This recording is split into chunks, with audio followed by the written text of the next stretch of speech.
Hola, soy la abogada Patricia Arévalo Ayala. En esta oportunidad quiero compartir con ustedes mi historia personal como corredora de propiedades. Me gustaría contarles los motivos y las circunstancias de la vida que me llevaron al mundo del corretaje, en particular al corretaje de propiedades. Todo partió a mediados del año 2009. Ya había egresado en la carrera de Derecho y me di cuenta que todavía tenía que preparar mi examen de grado, hacer la tesis y la práctica antes de titularme como abogada.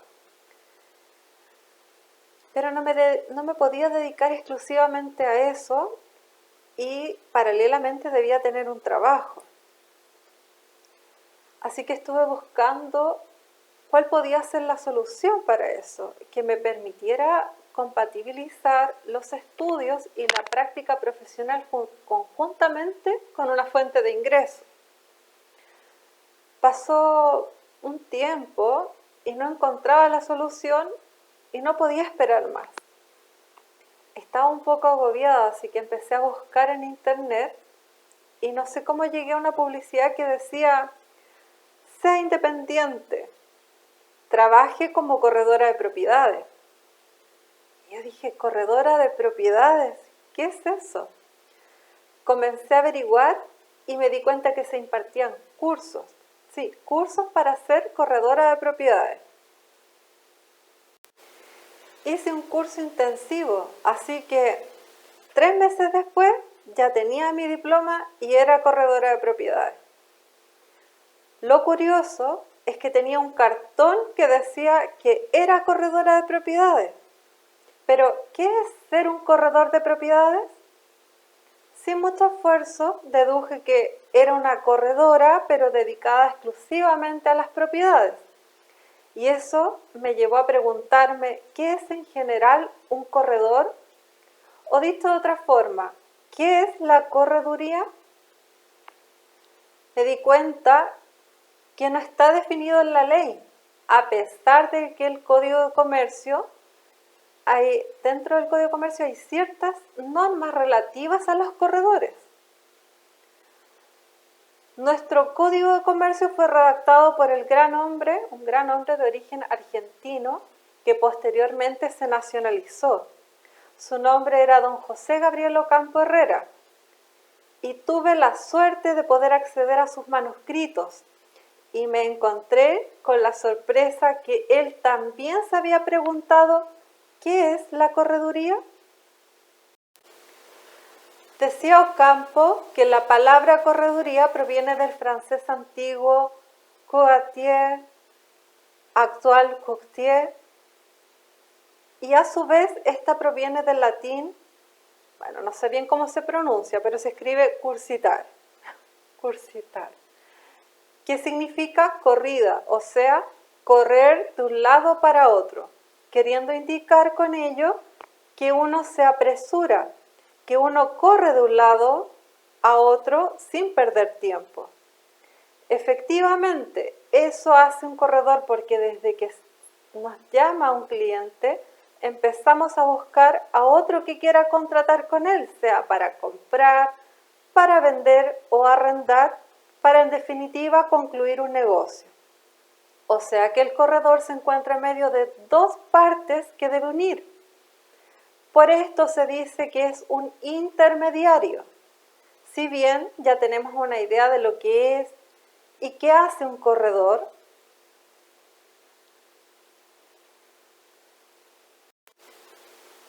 otra curiosidad que me surgió es si hay parámetros para catalogar una actividad como corretaje. Observando la realidad me di cuenta que un corredor hace más que un mensajero, pero menos que un mandatario. Esos son los parámetros: hace más que un mensajero porque no basta con que entregue el mensaje, pero menos que un mandatario porque quien contrata es el cliente. El corredor solo ayuda como intermediario. Si consideramos que según los artículos 57, 59, 62, 63 y 377 del Código de Comercio, la correduría es un oficio. Puede en definitiva definirse la correduría como aquel oficio en virtud del cual un intermediario llamado corredor realiza una actividad equidistante entre un mensajero y un mandatario.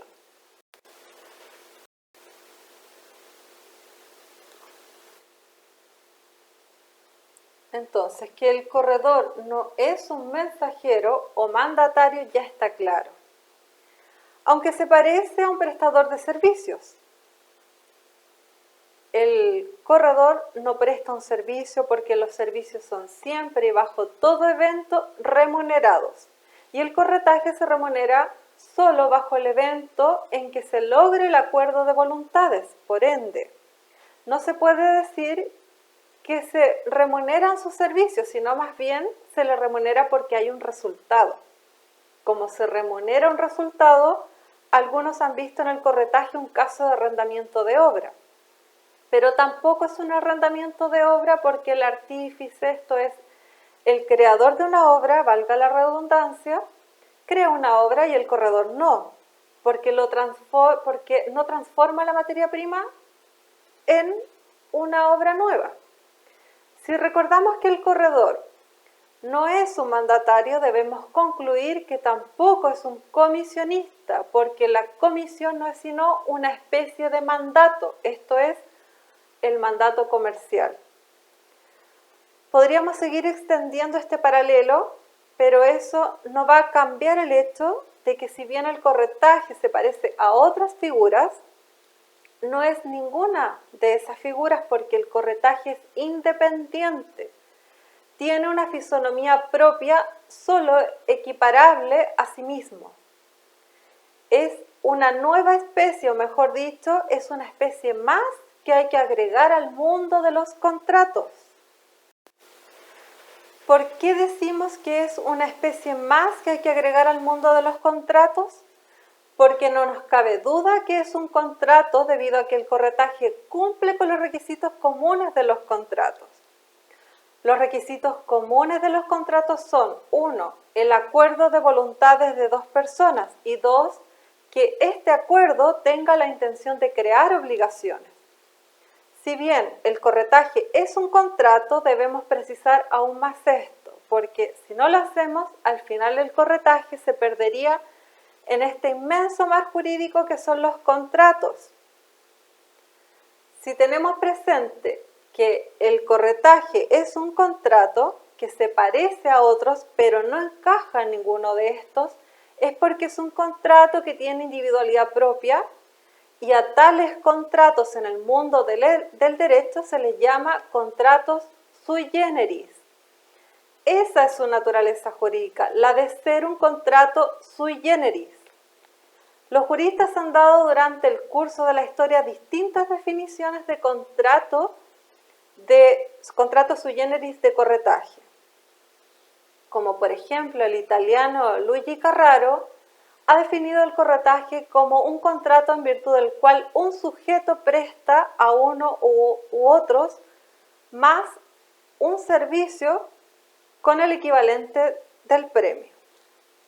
Ya hemos visto que en el corretaje no hay un servicio propiamente tal, así que vamos a otra definición.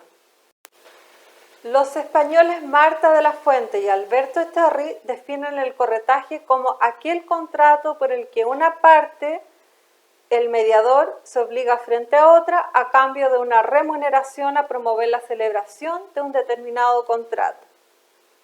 Lo criticable de esta definición anterior es que habla de mediador en vez de corredor, siendo que hoy en día hay acuerdos, sobre todo en los países de habla hispana, en que la mediación y el corretaje son figuras distintas, porque el mediador busca una solución del conflicto, mientras que el corredor busca la celebración de un contrato.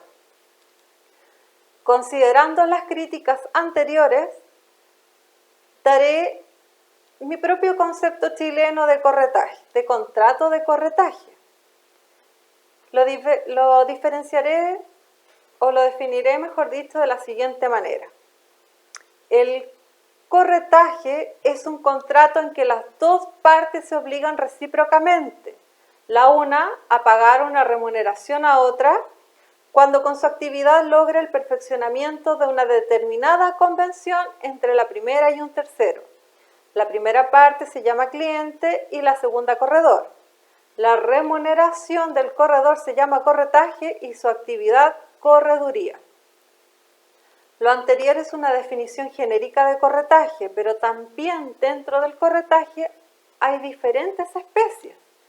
Por eso se habla de corretaje de propiedades, corretaje de seguros, corretaje de mercaderías, corretaje de vinos e incluso hay corretaje matrimonial. De todas las especies de corretaje mencionadas, a nosotros nos interesa el corretaje de propiedades. Entonces, ¿cómo podríamos definir el corretaje de propiedades?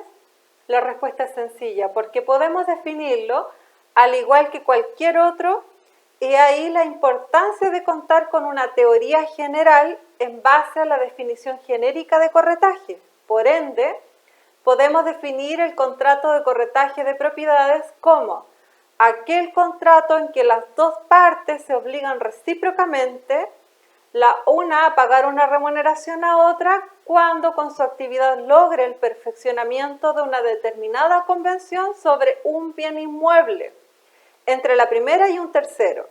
La primera parte se llama cliente y la segunda corredor de propiedades.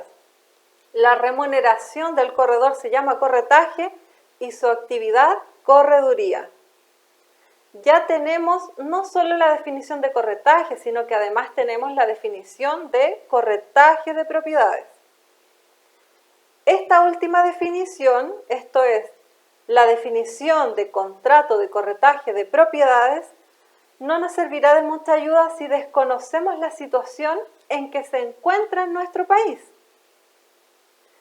Todos sabemos que el 18 de septiembre de 1810 se celebró la primera Junta Nacional de Gobierno y que ciertamente se sigue celebrando. Pero lo que tal vez muchos desconocían es que antes de esta fecha ya existían normas sobre corretaje.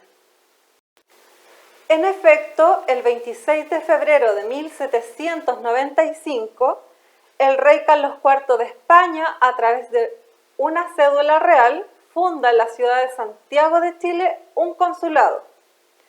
El 15 de marzo de 1796, este nuevo consulado dicta una instrucción de corredores que no era más que una adaptación del capítulo 15 de las ordenanzas de Bilbao. Y 4 días más tarde se complementa con otras disposiciones, las que se refunden en un solo cuerpo legal, y fue así como pasamos a tener el Estatuto de Corredores del Consulado de Santiago de 1796. Y ese mismo año el consulado designa con los cargos de corredor a solo 5 personas. Posteriormente, el 23 de noviembre de 1865, se publica nuestro actual Código de Comercio, el cual entró en vigencia el 1 de enero de 1867. Y conjuntamente con este código entró a regir un nuevo reglamento de corredores que derogó al de 1796. Cabe señalar que tanto las normas del Código de Comercio, esto es, en sus artículos 48 al 80, y las normas del Reglamento de Corredores de 1866, ambas vigentes del 1 de enero de 1867, si bien como dije se encuentran vigentes, en la práctica no se aplican, porque solo se aplican a los corredores públicos, los que no existen en Chile desde 1870. Lo anterior se explica porque el artículo 80 del Código de Comercio aceptó que existieran los corredores privados o particulares, que son los que todos conocemos hoy en día. El 24 de enero de 1938 se dictó la ley número 6162, la que permitió ejercer la correduría a las mujeres. El 24 de diciembre de 1943 se dictó la ley 7747, que obligó al presidente de la República a dictar un reglamento que regule la actividad del corredor de propiedades. Así que el presidente, a través del Ministerio de Economía y Comercio, dictó el Decreto Supremo número 1205, el que se publicó y entró en vigencia el 9 de noviembre de 1944. Por ende, desde aquel entonces los corredores de propiedades tenían una regulación oficial y especial, y tanto era así que para ejercer el corretaje de propiedades había que estar inscrito en el Registro Especial de Corredores de Propiedades del Ministerio de Economía y Comercio. A partir de 1974 tenían que reinscribirse cada 4 años, debiendo para ello acreditar el pago de la patente municipal y de una póliza de garantía especial. Pero el artículo 13 del Decreto Ley número 1953 de 15 de octubre de 1977 del Ministerio de Hacienda permite acceder al Registro Especial de Corredores de Propiedades a toda persona mayor de edad legalmente capaz, no declarada en quiebra o sujeta a convenio con sus acreedores y que no haya sido condenada ni se encuentre procesada por el delito que merezca pena aflictiva. Esto es de 3 años un día en adelante.